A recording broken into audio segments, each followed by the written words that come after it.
అందరికీ నమస్కారం. నా పేరు రమ. నా ప్రియసఖి 67వ భాగం. రచయిత సాహితీ మోహన్ గారు. సారీ కంచు, ఈ విషయంలో మాత్రం నీ మాట నేను వినలేను.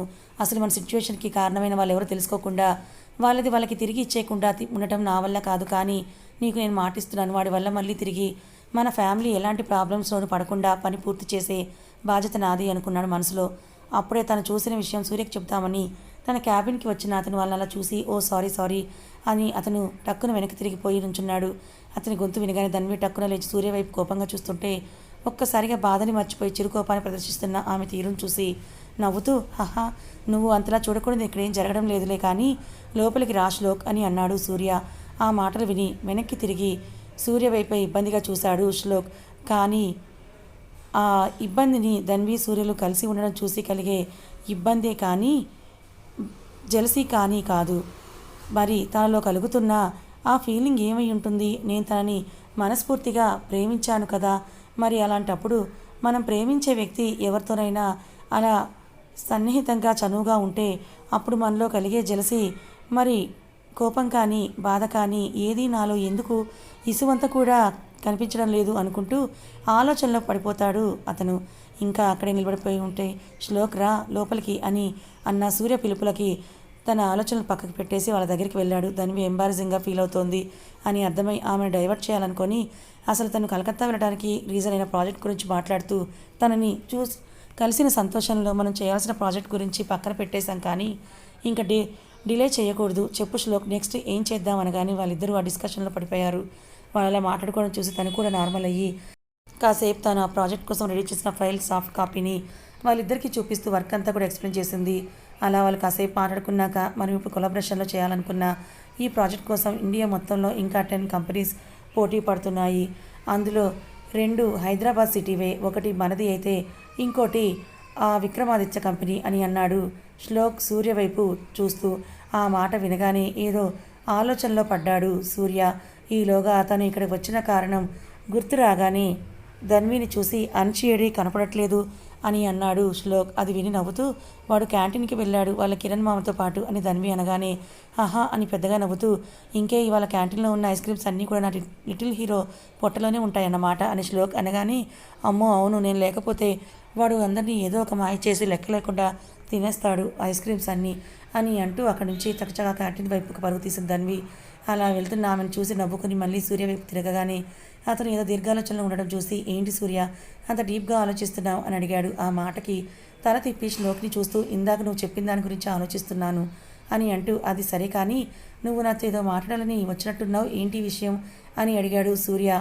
అవును సూర్య, ఇందాక నేను ఆఫీస్ అంతా కూడా తిరిగి చూస్తూ ఉంటే ఆఫీస్ బయట నీ ఎంప్లాయ్ ఎవరో సస్పెక్టెడ్గా కాల్ మాట్లాడుతూ ఉన్నారు. తను మాట్లాడుతున్న తీరు అది చూసి నాకెందుకో తేడాగా అనిపించేసరికి కాస్త దగ్గరగా వెళ్ళి నేను వాళ్ళ కన్వర్జేషన్ అంతా కూడా విన్నాను అని అంటూ ఆ వ్యక్తి మిస్టర్ ఎక్స్ మాట్లాడుకున్నదంతా కూడా చెప్పాడు శ్లోక్ సూర్యతోటి. అది వినగానే సూర్య కళ్ళు కోపంతో ఎర్రబడుతూ ఉంటే తన పిడికిలిని బిగించి, మేఘన యూ బ్లడీ విచ్ అంటూ ఎదురుగా ఉన్న గ్లాస్ టేబుల్ని గుద్దగానే ముక్కలు ముక్కలుగా పగిలిపోయింది. సూర్యని అంత కోపంగా ఎప్పుడు చూడని శ్లోక్ అతని కోపాన్ని చూసి ఒక క్షణం అదిరిపడ్డాడు. కానీ వెంటనే తేరుకొని సూర్య చేతిని పట్టుకుని ఏమైనా గాయమైందేమో అని చూస్తూ, కూల్ సూర్య కూల్, వాళ్ళ మీద కోపంతో నువ్వు హర్ట్ చేసుకుంటే ఎలా? పైగా నువ్వు ఇలా నీ యాంగర్ని లూజ్ అయితే ఆలోచించే శక్తిని కూడా కోల్పోతావు, అది వాళ్ళకి ప్లస్ అవుతుంది. అండ్ నేను ఇలా ధన్వి కనుక చూస్తే ఎంత బాధపడుతుంది. ఇప్పటికే తను చాలా భయపడుతోంది, మళ్ళీ చూడు మిమ్మల్ని ఏం చేస్తాడు అని. అలాంటప్పుడు నువ్వు కూడా ఇలా బిహేవ్ చేస్తే తను ఇంకా భయపడిపోతుంది కదా. సో ప్లీజ్ నువ్వేం చేసినా ఆలోచించి చెయ్యి, నీ వెనక మేమందరం ఉంటాం, కానీ ఇలా నువ్వు హర్ట్ చేసుకోవద్దు అన్నాడు ఎర్రగా కమిలిపోయిన తన చేతిని చూసి బాధపడుతూ. ఆ మాటలకి మెల్లిగా తన కోపాన్ని కంట్రోల్ చేసుకుంటూ, లేదులే శ్లోక్, నేను జాగ్రత్తగానే ఉంటాను అన్నాడు. సూర్య కూడా చిన్నగా నవ్వుతూ దట్స్ గుడ్ అని అంటూ కింద పడున్న గ్లాస్ పీసెస్ని చూసి, ఓ మై గాడ్, ధన్వి వచ్చేలోపే ఇదంతా క్లీన్ చేయించాలి, లేకుంటే తను వచ్చి వేసే డిటెక్టివ్ ప్రశ్నలకి సమాధానాలు మనం వెతుక్కోవాల్సి వస్తుంది అని అన్నాడు శ్లోక్ నవ్వుతూ. ఆహా అవును నిజమే, ఇప్పుడు తన వాగ్దాటికి బలయ్యేంత ఓపిక నాకు లేదు బాబోయ్ అంటూ అటెండర్ని పిలిపించి వెంటనే అదంతా క్లీన్ చేయించేశాడు సూర్య. అంష్ కోసం గబగబా బయటకు వెళ్ళిపోయిన ధన్వి నేరుగా క్యాంటీన్ దగ్గరికి వెళ్ళి అక్కడ జరుగుతున్న సీన్ చూసి పెద్దగా నవ్వేసింది. ఆమె అలా నవ్వగానే తన వైపే కొరకొరా చూస్తూ, రాక్షసి, చరణ్ అన్న వీడికి అన్ని భావపోలికలని బావని బ్లేమ్ చేస్తూ ఉంటాడు, కానీ వీడికి అల్లరంతా నీదే వచ్చిందే అన్నాడు కిరణ్ ఏడుపు మొహం పెట్టుకొని తన తల మీద నుంచి కారుతున్న ఐస్ క్రీమ్ని తుడుచుకుంటూ. హాహా, అయినా నువ్వేంట్రా ఐస్ క్రీమ్ అలా తల నిండా పోసుకున్నావు అంది ధన్వి. నాకేమన్నా పిచ్చేమే ఐస్ క్రీమ్ తల మీద పోసుకోవడానికి అని పక్కనే ఉన్న టేబుల్ మీద కూర్చొని 2 చేతుల్లో 2 ఐస్ క్రీమ్స్ పట్టుకుని మార్చి మార్చి తింటూ ఉన్న శ్రద్ధగా అలా తింటున్న అంశను చూపిస్తూ, ఇదంతా తమరి పుత్రరత్న నిర్వాకం.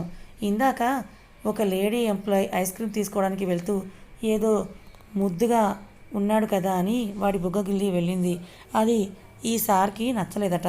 అందుకని తను రిటర్న్ వెళ్ళేటప్పుడు తన మీద కావాలనే ఆమెకి కాలు అడ్డం పెట్టాడు. ఆ అమ్మాయి బ్యాలెన్స్ చేసుకోలేకపోయింది. ఫలితంగా తన చేతిలోని ఐస్ క్రీమ్ అంతా నా నెత్తి మీద అభిషేకం అయితే ఆ అమ్మాయి వెళ్ళి నేలకు ఖర్చుకుంది. పైగా చేసిందంతా చేస్తాను పడిపోగానే, అయ్యో ఆంటీ పడిపోయారా, దెబ్బ తగిలిందా అంటూ తన చెయ్యి పట్టుకుని తెగ ఫీల్ అయిపోతున్నట్టు బాధగా చూసేసరికి, పాపం ఆ పిచ్చిది వీడి యాక్టింగ్ చూసి తెగ మురిసిపోయింది అని చెప్పి, అసలు ఇంత కంత్రి కొడుకుని ఎలా కన్నావి బాబు అని అడిగాడు కిరణ్.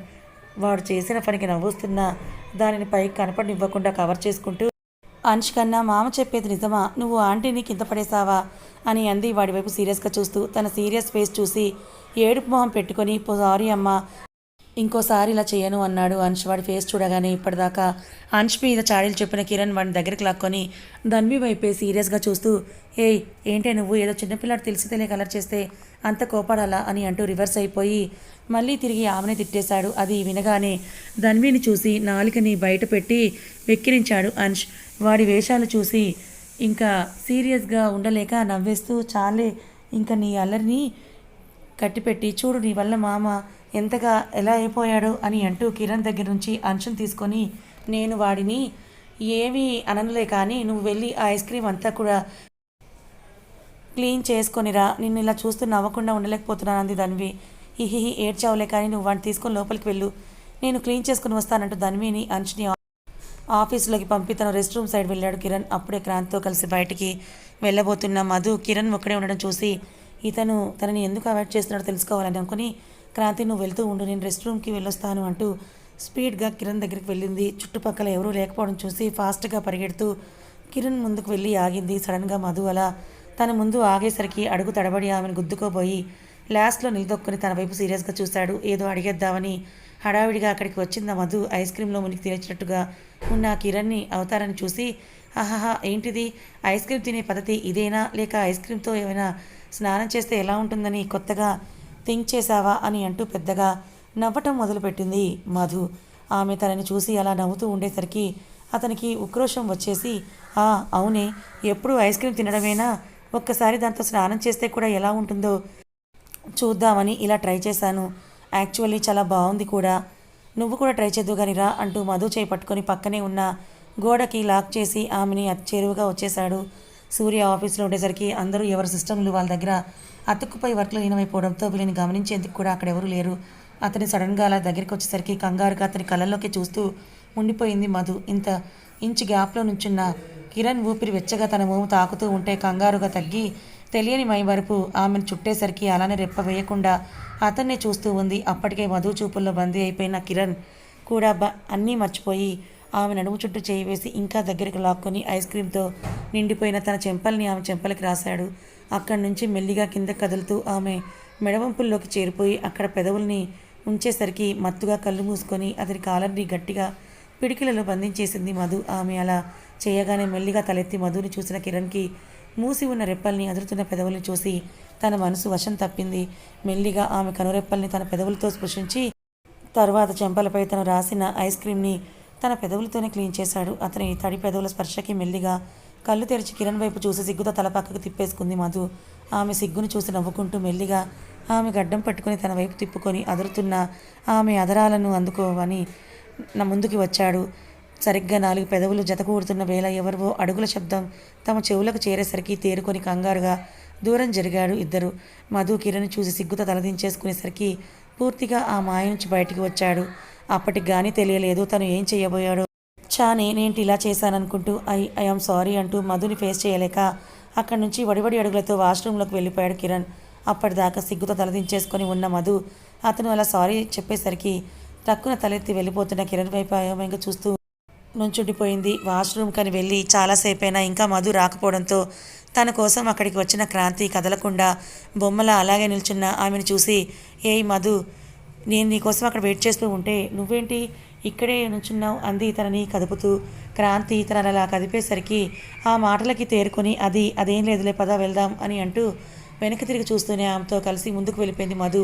వాష్రూమ్లోకి వెళ్ళి అని అరుస్తూ అక్కడున్న గోడని గట్టిగా గుద్ది, రే నువ్వు అనుకున్నదేంటి, చేస్తున్నదేంటి, తన కంటి చూపు మేరల్లో కూడా నువ్వు ఉండకూడదు అనుకుంటూ ఇప్పుడు నువ్వు చేసిన పనేంటి అని ఫ్రస్ట్రేటెడ్గా అరుస్తూ, అయినా అతను కళ్ళ ముందుంటే ఏం చేస్తున్నావు కూడా తెలియనంతగా ఎలా మారిపోతున్నావురా, వద్దు, నువ్వు ఇలా ఉండటం తనకి ఏమాత్రం మంచిది కాదు, తను చెయ్యందుకునే అర్హత నీకు ఏమీ లేదు, అర్థం లేని ఆశలతో ఆమె జీవితాన్ని నాశనం చేయకు, ఇకపై తనని కనీసం చూడటానికి కూడా వీల్లేదని అనుకుంటూ గట్టిగా కళ్ళు మూసుకున్నాడు కిరణ్.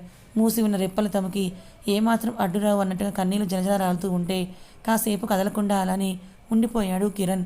తను లోపలికి వచ్చి ఎంతసేపైనా కూడా ఇంకా కిరణ్ రాకపోవడంతో ఇంతసేపు ఏం చేస్తున్నాడు వీడు అని అనుకుంటూ అనిష్తో కలిపి సూర్య క్యాబిన్కి వెళ్తూ కిరణ్కి కాల్ చేసింది ధన్వి. ఫోన్ మోగుతున్న శబ్దానికి తేరుకొని తన పాకెట్లో ఉన్న ఫోన్ని తీసుకొని స్క్రీన్ మీద స్క్రోల్ అవుతూ ఉన్న ధన్వి నేమ్ చూసి కళ్ళు తుడుచుకుంటూ డీప్ బ్రీత్ తీసుకొని కాల్ లిఫ్ట్ చేశాడు కిరణ్. రేయ్ ఎక్కడున్నావురా, ఇంకా లోపలికి రాలేదు అని అడిగింది ధన్వి.